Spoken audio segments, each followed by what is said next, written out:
Қазақ тарихының басталған жері. Ұлы істер бастама алып, хан сұлтандардың мекендеген жері. Бұл түркі елдерінің астанасы болған жер.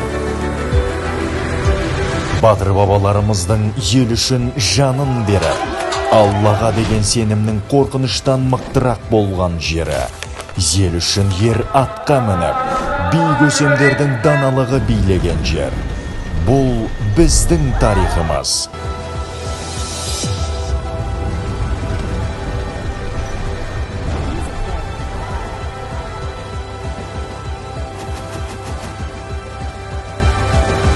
Түркістан, болашақтың тарихы.